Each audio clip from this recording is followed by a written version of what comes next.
Olá pessoal, tudo bem com vocês? Mais uma vez estamos aqui com toda a fé, esperança e amor para mergulharmos juntos no Evangelho.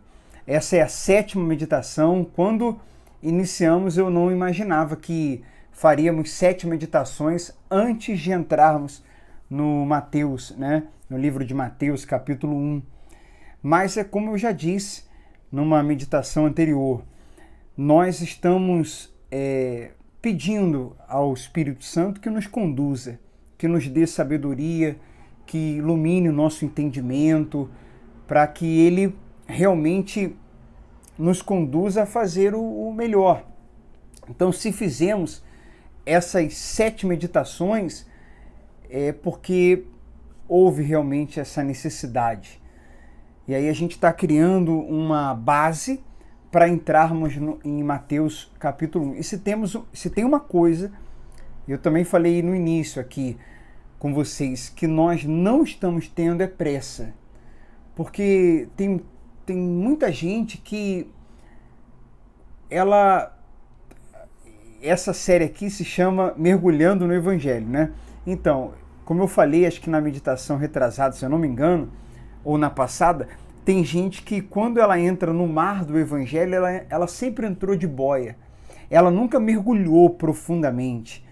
Então, por que pressa, né? Se tem pessoas me acompanhando agora, acompanhando essa meditação com 30 anos, com 20 e poucos anos, 40, 50, 60, 70, e já nos enviaram mensagens, eu falo isso porque eu já recebi mensagens de pessoas com essas faixas etárias que eu acabei de citar, dizendo, olha, eu nunca mergulhei profundamente. Eu sei que tem gente que já mergulhou e está aqui novamente, justamente porque ama o Evangelho e quer aprender algo a mais, enfim, reforçar o que já aprendeu, mas tem gente que nunca tinha mergulhado. Então, por que pressa? Se tantos anos se passaram sem mergulhar, por que termos pressa agora, não é verdade?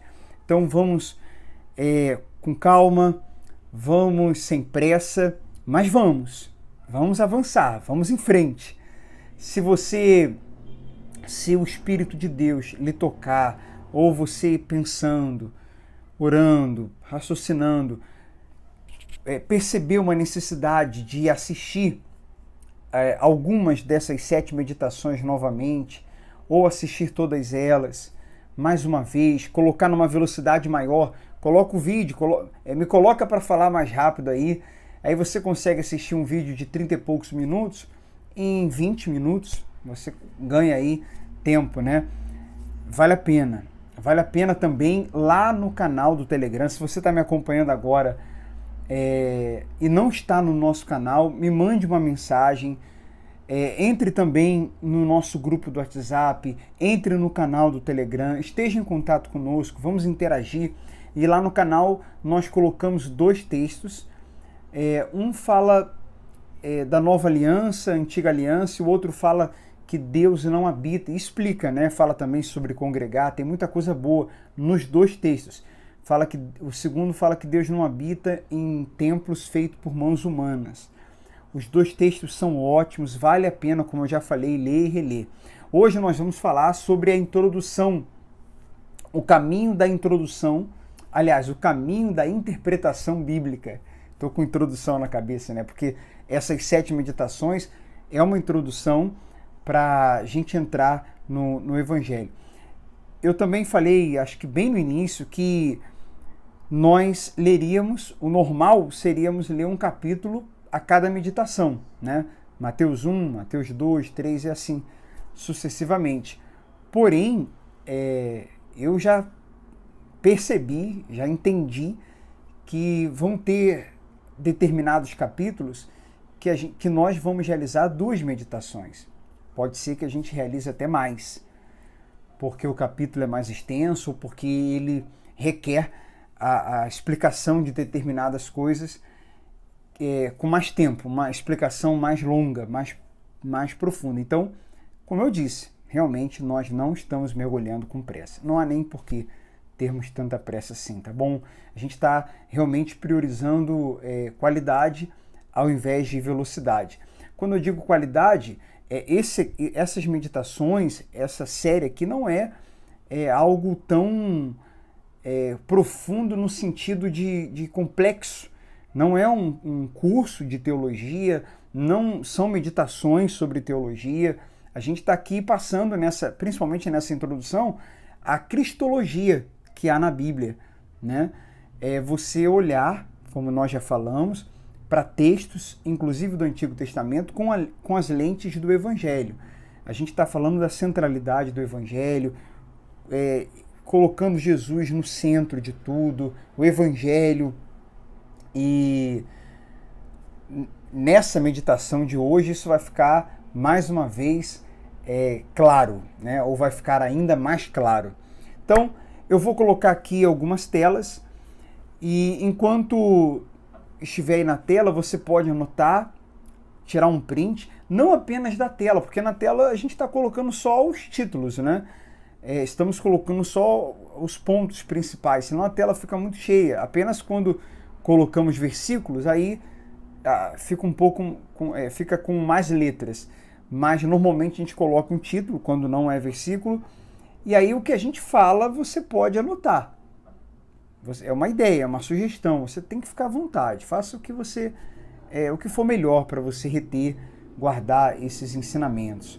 Mas uma sugestão é essa, assistir essas 7 meditações antes de a gente entrar em Mateus 1 e pausar, anotar algumas coisas que nós falamos, anotar alguns versículos, abrir a Bíblia, conferir, tá bom? Fazer sua própria meditação, orar. Bem, nós vamos falar aqui algumas coisas, inclusive que eu estudei com o Fábio Ito, e é importante você entender, né, anotar. Agora, se tem uma coisa que eu já quero falar aqui sobre interpretação, que é simples, mas é eficaz, é simples, mas é o simples que funciona. É orar, é você não abrir mão de orar. Eu orei antes de iniciar essa mensagem. A gente deve orar antes de ler também a mensagem. Eu sugiro que você ore antes de ouvir uma mensagem. Enfim, ore.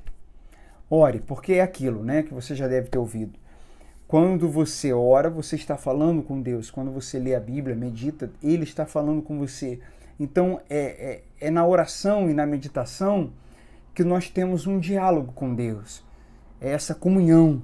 Você fala, Ele ouve, Ele fala e você ouve também. Não é só você falando ou não é só Ele falando. E ore.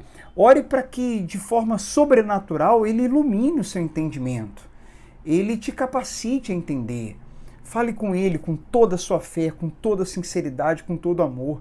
Espírito Santo, está escrito que o Senhor nos guiaria a toda a verdade. Eu quero a verdade.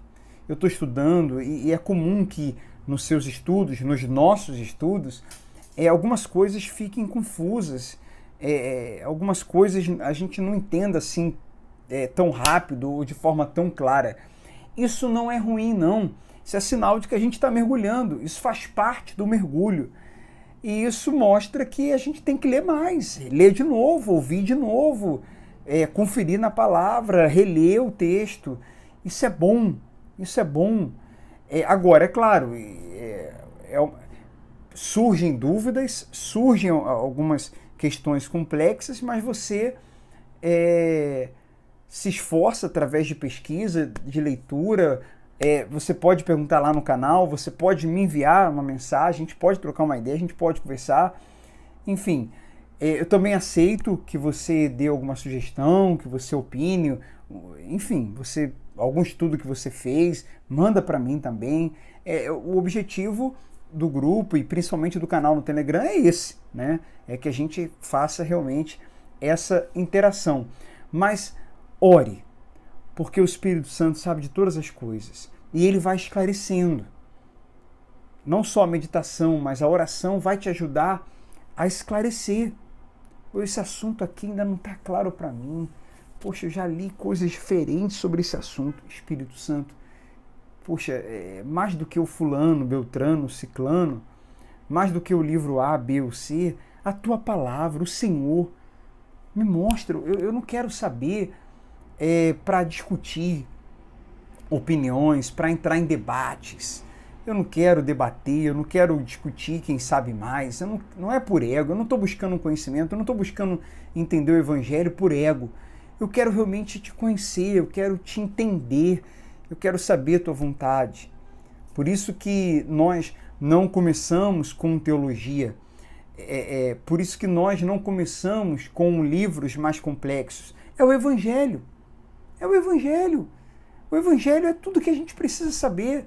Por exemplo, o Apocalipse é importante? Claro, claro que é. Tudo tem importância na palavra de Deus.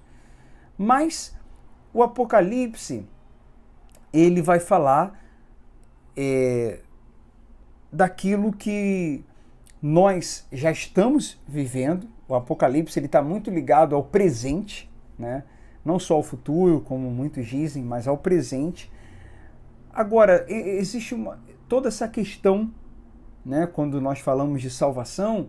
Por exemplo, se o arrebatamento vai ser antes, vai ser durante ou depois a tribulação, se é antes, durante ou depois.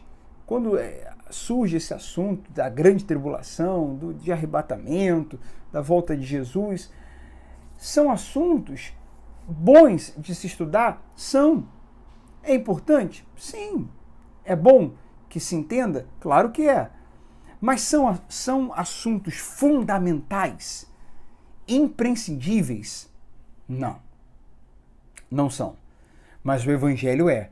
Porque, entenda, se eu é isso que eu quero que você entenda, não me interprete mal. Se eu estou apegado ao evangelho, se eu entendi o evangelho, se eu me rendi ao evangelho, se o reino está em mim, e eu estou no reino, então, se vai ser antes, se vai ser durante, ou se vai ser depois, isso é indiferente para mim. Eu estou pronto. Eu tenho um relacionamento com Jesus de amor. Então eu não tenho medo do inferno, não tenho medo da volta dele, nem tenho medo da morte. Eu sei que para mim a morte não é o fim. Eu vou continuar com ele.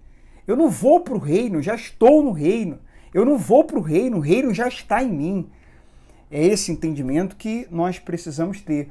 Então são assuntos que acrescentam, mas eles não são fundamentais como o evangelho é. O evangelho não é tão complexo. Por isso que vale a pena você compartilhar. E olha, a gente vai dar uma pausa dessa 7ª meditação, uma pequena pausa, vamos dar alguns dias aí, ou algumas semanas, eu ainda vou ver e vou comunicar a vocês lá no canal, para quando a gente entrar em Mateus 1, esse tempo que eu vou dar, não vai ser muito tempo não, é para que vocês, eu quero inclusive pedir isso a vocês, pelas pessoas, não é por mim. Realmente, como eu falei no início, o nosso foco não é quantidade, nem velocidade. É de verdade ensinar, é de verdade levar as pessoas ao evangelho. Agora, é claro, como o evangelho é algo tão bom, é aí que entra um desejo sadio, saudável, puro, de que tenha mais pessoas assistindo, porque é mais pessoas conhecendo o evangelho, é mais pessoas conhecendo Jesus. Então, fale, converse com pessoas, sabe? Não só manda por mandar assim, manda de qualquer jeito, não. Troca uma ideia, conversa com algumas pessoas, escolhe aí algumas pessoas, ou peça a Deus para te mostrar, e convide essas pessoas para participarem dessas meditações. Elas podem assistir essas 7 e entrar conosco em Mateus 1, entrar juntos em Mateus 1. Ou ela pode entrar em Mateus 1 e depois, paralelamente, assistir essas meditações, essas 7 primeiras, ok? Então, a primeira tela que aparece aí para você fala exatamente do caminho da interpretação bíblica. Tenha sempre em mente a intenção do autor primário, veja o gênero literário e perceba a cristologia, que é a teologia do texto. Todo texto fora de contexto só serve de pretexto, anota isso aí. Todo texto fora de contexto só serve de pretexto. Então, a interpretação está muito ligada a gente entender a Bíblia na sua totalidade, para que a gente saiba discernir se o texto que estamos falando ou lendo está dentro do seu contexto, e se dentro do contexto a interpretação está correta. Então, se você quiser tirar um print aí, anotar isso, e nós vamos então colocar um por um, falar um pouco aí, colocar separado, né? Colocamos os três juntos, vamos colocar separado, começando pelo você ter sempre em mente, nós termos, né? Eu me incluo, sempre em mente qual é a intenção do autor. Está escrevendo por quê? Para quê? Para quem? É importante a gente entender isso. Então vamos colocar aí esse primeiro dessas três, né, do caminho da interpretação bíblica, que é o que nós acabamos de falar. Tenha sempre em mente a intenção do autor primário. O autor primário é quem escreveu o texto. Exemplo, Moisés escreveu o Pentateuco, né, os 5 livros. Os 5 primeiros livros, quando Moisés escreve Gênesis, ele escreve com um propósito, movido por uma angústia. Ele não escreve por escrever, obviamente que não. E ele escreve também para responder questionamentos que o povo estava fazendo na época. Então, quem escreveu, como eu disse, por que escreveu, para quem escreveu. Então, no caso de Moisés, o povo precisava saber quem era o verdadeiro Deus. A trajetória do Gênesis e Êxodo, a gente percebe que Deus está mostrando que Ele é o Deus criador. O povo havia assimilado muito a religiosidade devido a centenas de anos convivendo com os egípcios, centenas de anos vivendo no Egito. O povo assimilou muita religiosidade. Então era necessário Deus se revelar como o verdadeiro Deus, como Deus criador, como o único Deus. Então é isso que a gente precisa entender. Qual era a intenção de Moisés? Moisés estava escrevendo para quem? E a gente encontra isso nas Bíblias, né? Normalmente a gente vai logo ali para o capítulo, ou então procura versículo, mas tem ali na sua Bíblia, procure ver só, tem ali um texto antes de iniciar o livro, tem lá explicações, né? Quem é o público-alvo, para quem está sendo escrito, quem escreveu, quando se sabe quem escreveu. E é importante a gente entender isso. Isso ajuda muito na interpretação. Segunda tela que aparece aí para você, ou segundo ponto, né, veja o gênero literário. Existem vários gêneros, né? E dentro desses gêneros nós separamos aí dogma, doutrina, lei, narrativa histórica, poesia, profecia, parábolas, epístolas, apocalíptica. Daqui a pouco nós vamos falar de cada uma. Cada uma dessas aí, elas trazem consigo uma certa maneira de interpretar. E nós temos que respeitar esse gênero literário. Então, tira um print aí, anota se você quiser, anota o que está na tela, anota o que a gente está falando, se você achar necessário. Então, a gente tem que ter esse cuidado aí e saber separar a narrativa histórica para não envolver doutrina. Por exemplo, criar doutrinas que não convém, porque esse é o perigo. A gente pegar um texto fora do contexto e fazer doutrinas que não tem nada a ver com a gente hoje. Olha só, pegar um texto fora do contexto e fazer uma doutrina desse texto fora do contexto para os dias de hoje. Isso acontece demais. E isso é uma triste realidade. Infelizmente é isso que muita gente faz. Vão criando doutrinas. Por causa de um texto fora do contexto, um texto isolado. Isso é muito perigoso. Então, voltando aí nessa tela, na mesma tela que nós colocamos, a última agora, nós precisamos ver o gênero literário, e existem esses aí. O exemplo disso é Davi. Davi, ele falou, eu fui moço, hoje eu sou velho, mas eu nunca vi um justo mendigar o pão. Davi estava contando uma experiência dele, e não uma lei. Não era uma lei isso.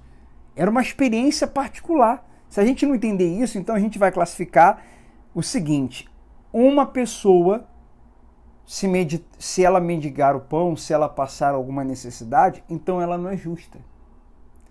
Então, Davi estava relatando uma experiência dele. O que muita gente faz? Lê isso, pega isso e coloca isso como uma lei ou como uma doutrina. Então, se alguém passar alguma necessidade, é porque essa pessoa não é justa. Não é isso, gente. Não é isso.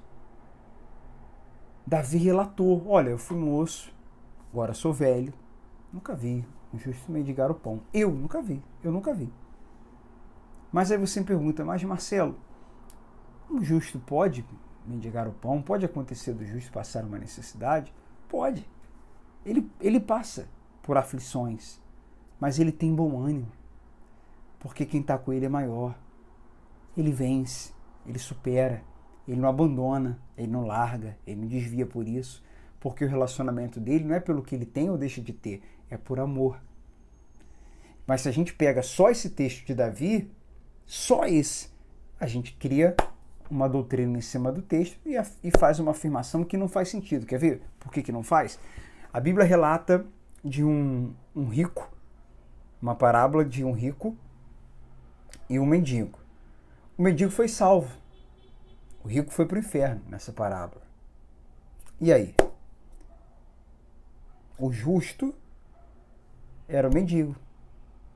E aí? E aí? Você está vendo?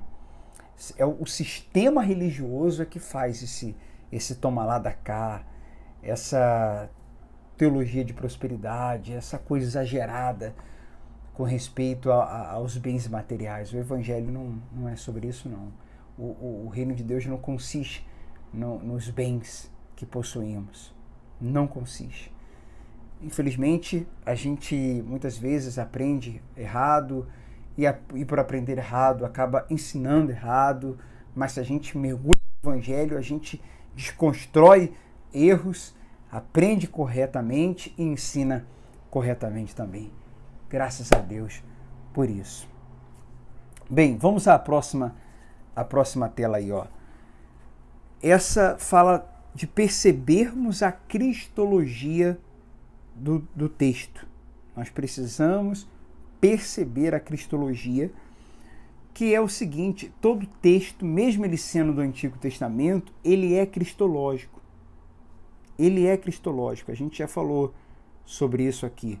Então, quando a gente olha para a Bíblia, pelo seu gênero literário, a gente começa a entender como interpretá-la. A gente começa, melhor dizendo, ter mais capacidade de interpretá-la de forma correta. Então, a intenção primária do autor, como ela foi escrita no seu âmbito mais macro, né, na sua cristologia, na visão do autor, por que ele está colocando daquela forma. Nós cremos que toda a escritura é inspirada por Deus, né? E os gêneros literários são divididos aí, nós colocamos entre parênteses, agora colocamos aí com uma letra um pouquinho maior para vocês, destacamos e vamos falar um pouquinho de cada um. Lei, quando Deus fala e a gente precisa obedecer, né? É um dogma. A narrativa histórica, quer dizer, voltando ao contexto de Davi, no trecho que ele fala, nunca vi um justo mendigar o pão. Tem muita gente que, como nós falamos, que faz desse texto uma lei, como se o pobre não fosse justo. Isso aí pode ser usado fora do contexto para dizer que quem está mendigando está recebendo um castigo de Deus. Mas isso é uma narrativa histórica, não é uma lei nem doutrina, não. Porque senão a gente vai ter que levar para uma outra ponta, né? Você é profeta? Então você vai morrer e vai ser martirizado. Você vai ser martirizado, porque os profetas foram. Tá entendendo como que a gente não pode fazer isso? Outra tela que aparece agora, a gente está colocando para vocês um por um, né? Se é poético. Exemplo é aquela passagem que fala de meditar na lei do Senhor dia e noite, e o homem que medita dia e noite será como uma árvore plantada junto à corrente das águas. Ao contrário do ímpio, isso é um texto poético, texto que fala do homem feliz, né? A comparação do justo e o injusto, do ímpio e do justo, né? É um texto que usa figuras conhecidas pelo povo, do cotidiano. Tem o texto profético. O texto profético aparece aí na tela.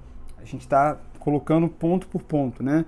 E aí você deve meditar mais nisso, se você quiser se aprofundar nisso. A gente está falando bem basicamente e de forma mais objetiva, até pelo nosso tempo, mas é importante, pelo menos, ter essa base aqui para a gente interpretar da forma correta. O texto profético ele não é para adivinhar o futuro. É a primeira coisa que a gente precisa entender. Um texto profético, no caso do Apocalipse, o Apocalipse é o texto profético do Novo Testamento. Ele é uma denúncia no presente com uma consequência futura. Todo texto profético, ele não está fazendo uma adivinhação do que vai acontecer. Ele está falando e alertando em nome de Deus como o povo está vivendo, como eles deveriam viver, e se eles não se arrependerem, quais são, por causa das palavras e dos mandamentos, quais são as consequências que eles vão ter.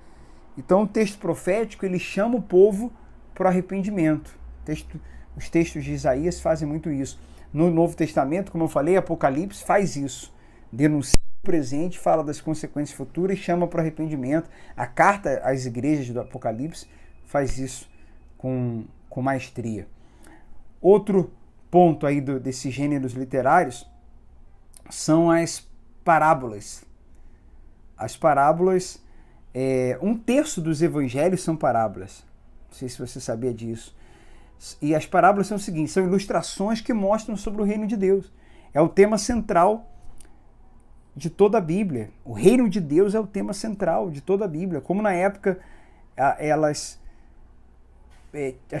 Deus queria que as pessoas, e quer até hoje, né, que a gente entenda como que é o reino de Deus, como funciona o reino de Deus. E as parábolas têm essa função. Tem também as epístolas. Epístolas é o seguinte, são cartas de instrução para o povo, como é que o povo deveria viver. Então são instruções, são cartas também afetivas, de cuidado, de afeto da parte dos escritores. As cartas, as epístolas eram respostas a algum problema que estava acontecendo. Exemplo disso é 1 Coríntios, capítulo 1. Vamos ler 1 Coríntios, capítulo 1 juntos? Vai aparecer aí na tela para você. Vamos meditar nessa palavra. Olha só. Eu, Paulo, chamado para ser apóstolo de Cristo Jesus, pela vontade de Deus, escrevo essa carta com nosso irmão Sóstenes, à igreja de Deus em Corinto, aqueles que ele santificou por meio de Cristo Jesus. Olha aí, repete Cristo Jesus novamente, né? Vocês foram chamados por Deus para ser seu povo santo, junto com todos aqueles que em toda parte invocam o nome do nosso Senhor Jesus Cristo, Senhor deles e nosso. Aí ele fala pela terceira vez Jesus Cristo, ou Cristo Jesus. Que Deus, nosso Pai, e o Senhor Jesus Cristo lhes dêem graça e paz. Novamente, quarta vez, ó. Versículo 4. Sempre agradeço a meu Deus por vocês e pela graça que Ele lhes tem dado em Cristo Jesus. Quinta vez que ele repete. A gente está no quarto versículo e é a quinta vez que ele fala Cristo Jesus, ou Jesus Cristo. Por meio dele, Deus os enriqueceu em tudo, em toda capacidade de expressão, em todo entendimento. A mensagem a respeito de Cristo, de fato, se firmou em vocês. Olha, de novo. Uma vez que nenhum dom espiritual lhes falta enquanto esperam ansiosamente pela volta de nosso Senhor Jesus Cristo. De novo, ele os manterá firmes até o fim, para que estejam livres de toda a culpa no dia de nosso Senhor Jesus. Novamente, Deus é fiel e ele os convidou a ter comunhão com seu Filho Jesus Cristo, nosso Senhor. Olha só quantas vezes, se a gente continuar lendo 1 Coríntios, eu sugiro que você continue, você vai ver aqui, ó, a gente lendo aqui, que ele repete muitas vezes, ele repetiu muito. Seria isso uma redundância ou ele estaria dando ênfase? Ele estava dando ênfase, porque estava havendo discórdias, estava havendo discordâncias entre judeus e gregos. Eles não estavam se entendendo, estava havendo uma divisão. E Paulo estava querendo aqui, se você ler todo o contexto, ler os outros versículos, dizer para eles o seguinte: olha, vocês estão tendo algumas divisões aí por causa das suas tradições, por outras questões, mas o que importa é Jesus. O que importa é Jesus. Jesus une vocês. A fé em Jesus deve unir vocês. O que importa é Jesus, o que ele ensinou. O que importa é o Evangelho. Então não era redundância, ele estava dando ênfase a isso. Percebe? Isso é muito bacana. É uma epístola. Ele está instruindo, ele está corrigindo, ele está demonstrando o cuidado, o carinho dele. As epístolas tratam exatamente disso. Bem, nós vamos ficando por aqui. Essa foi a 7ª meditação. Curta, comente, compartilhe e em breve vamos dar uma pequena pausa. Em breve voltaremos para começar, né? Para começar o livro de Mateus. Lembre-se do que falamos no início. Ore sempre. Peça ao Espírito Santo para te guiar, para te a toda a verdade, para te esclarecer, para fazer você lembrar do que Jesus falou. Tá certo? Deus abençoe muito sua vida, Deus abençoe muito vocês. Um grande abraço e até a próxima.